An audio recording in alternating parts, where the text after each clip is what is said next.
Merci Monsieur le Président. Ma question s'adresse à Monsieur le ministre des Affaires étrangères et de l'Europe. La France, dans quelques semaines, devrait prendre une initiative, ça a été annoncé, en faveur de l'objectif 8-7 pour être un pays pionnier dans l'Alliance pour mettre fin à la traite des êtres humains, au travail forcé et au travail des enfants. Nous ne pouvons que vous en féliciter. Tous les observateurs sur le terrain qui militent contre ce fléau, 28 millions de forçats, 150 millions d'enfants qui sont au champ ou à l'usine plutôt qu'être à l'école, nous disent qu'un des outils, un des instruments juridiques les plus puissants sera la loi Passe-Muraille du devoir de vigilance que nous avons voté en 2017. Depuis l'adoption de cette loi, les multinationales ont l'obligation de mettre en œuvre un plan de prévention.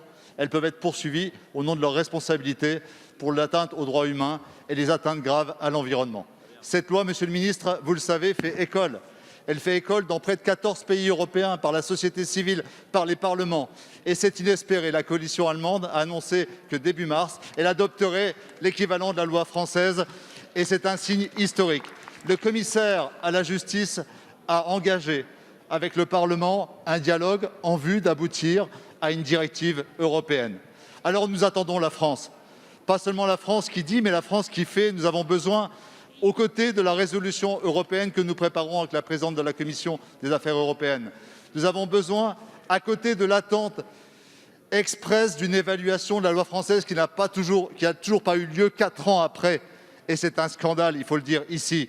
Nous attendons une diplomatie active, nous attendons l'inscription par le président de la République dans l'agenda de la présidence française de l'Union européenne de 2022, qu'au plus tard, cette directive soit adoptée avec un niveau d'exigence, une ambition au moins équivalente à la loi française. Monsieur le ministre, nous vous attendons au rendez-vous de l'histoire pour une mondialisation plus humaine.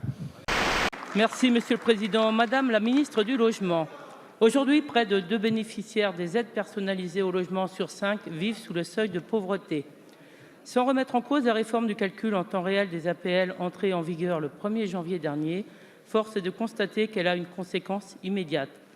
Selon les premières analyses nationales réalisées par la Mutualité sociale agricole, 45% des allocataires vont voir leur APL diminuer. Sur l'ensemble des dossiers revisés, le montant global baisse de 10,3%. Cela suscite colère et incompréhension pour les bénéficiaires concernés. Pourquoi cette colère ? La raison est simple, les loyers sont chers et les salaires sont bas. Dans une région comme la Bretagne, où de nombreux emplois relèvent du secteur agroalimentaire, il n'est pas rare que le reste à vivre pour des familles d'ouvriers soit inférieur à 50 € par semaine, quand toutes les dépenses incompressibles sont payées. La question du pouvoir d'achat était d'ailleurs une des premières revendications du mouvement des Gilets jaunes. Or, le seuil des revenus pour bénéficier des APL est trop élevé. À titre d'exemple, une retraitée avec une pension de 950 € par mois et un loyer de 550 € aura 92 € d'APL. Un jeune actif avec un salaire de 1 100 € et un loyer de 450 € aura 73 €. Pourtant, selon des estimations, cette réforme devrait permettre à l'État de réaliser 700 millions d'euros d'économies en 2021.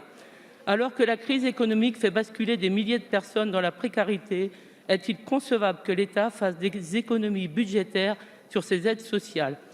Pour lutter contre les inégalités, le gouvernement compte-t-il les redistribuer aux ménages les plus modestes en augmentant les aides à travers un assouplissement des critères d'éligibilité et des barèmes et, au-delà de l'urgence, en renforçant les moyens affectés au logement social, si essentiel pour amortir le choc de la crise ? Je vous remercie. Merci, Monsieur le Président. Ma question s'adresse à Monsieur le ministre des Solidarités et de la Santé. L'hôpital ne m'a jamais laissé être auprès de lui, même juste avant sa mort. On a assisté derrière une tablette numérique à sa dégradation. Il est parti seul. Ce sont les mots des familles des 82 000 morts du Covid-19, de ces presque 400 morts que nous subissons chaque jour, anesthésiés par la litanie du nombre. Ces témoignages glaçants, nous les avons lus ici et là tout au long de ces derniers mois, comme une fatalité face aux directives dictées par la pandémie. Parce que chaque hôpital a sa propre politique en matière de protocole, des visites pour les familles et que les ARS n'en imposent pas. Bien sûr, certains hôpitaux font le maximum et il faut saluer le dévouement de tous les soignants qui font au mieux pour atténuer la souffrance des familles. Mais depuis des mois, elles subissent ainsi la brutalité de ces départs qui laissent des souffrances psychiques inconsolables. Il aura fallu les mots d'une fille à son père, un peu plus médiatisés que d'autres, pour que vous déclariez que les visites à l'hôpital doivent être et sont, sauf anomalie, autorisées dans toutes les situations avec les protocoles sanitaires. Ce n'est pas le cas. Monsieur le ministre de la Santé, le Gouvernement a décidé de nous faire vivre avec ce virus. Soit vivre avec, c'est prendre le risque de le côtoyer chaque jour au travail, dans les transports, à l'école, au supermarché. C'est aussi le droit de le prendre pour pouvoir accompagner ses proches jusqu'au bout, ne pas les laisser partir dans cette déshumanisation totale créée par la pandémie, ne pas se cantonner à une vision Excel de la vie. Alors que Jean-Paul Sartre disait « chaque parole a des retentissements, chaque silence aussi ». Ma question est simple.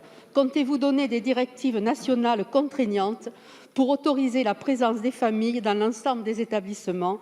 Elles sont nécessaires par simple humanité. Je vous remercie. Vous avez la parole. Merci, Monsieur le Président. Monsieur le ministre, comme vous le savez, en plein milieu de la pandémie, le centre hospitalier de Dax-Côte d'Argent a été victime la semaine dernière d'une cyberattaque massive de son système informatique, alors même que celui-ci était conforme aux exigences réglementaires du programme OPN. De telles attaques sont désormais trop banales. À Dax, pour illustrer, les médecins n'avaient plus accès à l'historique des dossiers des patients. Les calculs de doses pour la chimiothérapie n'étaient plus possibles. Cela a nécessité de faire ces calculs à la main, limitant la capacité de traitement quotidienne. Même si le fonctionnement a été sous-optimal, j'ai été impressionné lors de ma visite par l'engagement sans faille de l'ensemble des agents qu'il faut saluer. Toutes les équipes se sont mobilisées, conscientes de l'urgence d'assurer le maintien du service public. C'est ce qui a permis de réduire les pertes de chance pour les patients. La professionnalisation de ces attaques, comme des attaquants, sont des faits incontestables.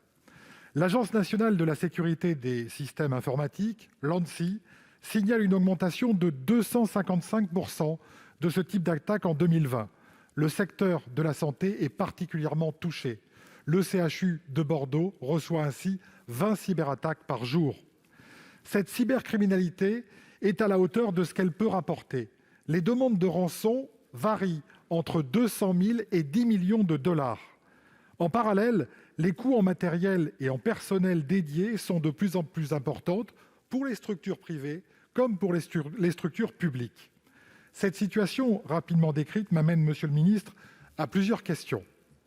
Localement d'abord, si l'ARS et l'ANSSI ont tout de suite été au chevet de l'hôpital de Dax, celui-ci mettra du temps à récupérer. Pouvez-vous me garantir son accompagnement vers un retour à la normale, y compris s'agissant des répercussions financières engendrées par l'attaque?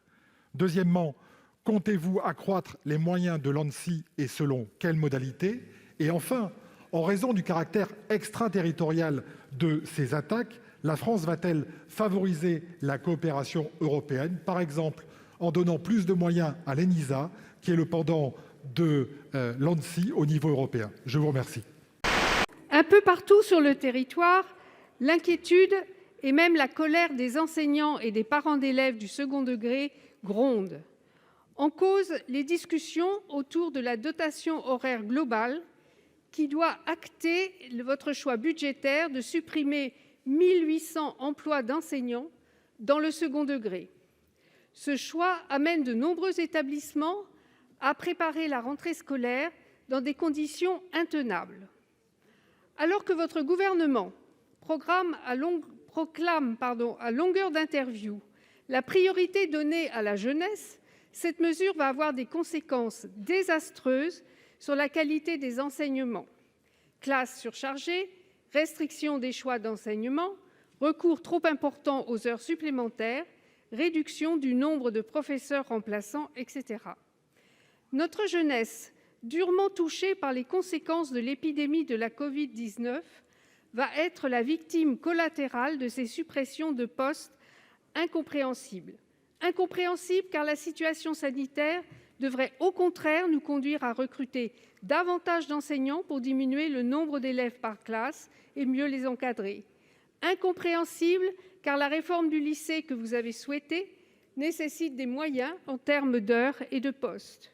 Monsieur le ministre, le groupe socialiste, écologiste et républicain vous avez déjà alerté sur les conséquences que vos choix budgétaires allaient avoir sur le terrain, mais il n'est jamais trop tard pour agir. Monsieur le ministre, allez-vous entendre la colère des enseignants et des parents d'élèves et revenir sur votre décision, prévoir à l'inverse des mesures exceptionnelles d'accompagnement pour la rentrée 2021 ? Ce serait un premier signal important envoyé aux enseignants, aux parents et tout particulièrement à notre jeunesse. Merci, Monsieur le Président. Madame la ministre, chers collègues, la crise sanitaire et économique a encore accentué les inégalités, la précarité et les difficultés financières des plus modestes. Or, pour beaucoup de nos concitoyens, cette situation sociale est aggravée par les pratiques des établissements bancaires qui continuent, l'air de rien, de prélever chaque mois leurs commissions diverses, frais de gestion et frais pour incidents de paiement. Après une légère baisse ces 2 dernières années, le montant moyen des frais bancaires est de nouveau à la hausse. Ces prélèvements ne correspondent souvent à aucun service concret, concernent la plupart des Français et atteignent une facture annuelle de 216 € en moyenne, et souvent en réalité bien plus pour ceux qui ont des difficultés financières. La mécanique des frais bancaires est ainsi une mécanique appauvrissante, de laquelle il est difficile, voire parfois impossible, de s'extraire. Et ces frais, ils représenteraient une manne financière de 6,5 milliards d'euros de chiffre d'affaires pour les banques. Somme estimée puisque le chiffre n'est communiqué par aucune banque, y compris au pouvoir public, qui ne dénonce même pas ce manque de transparence.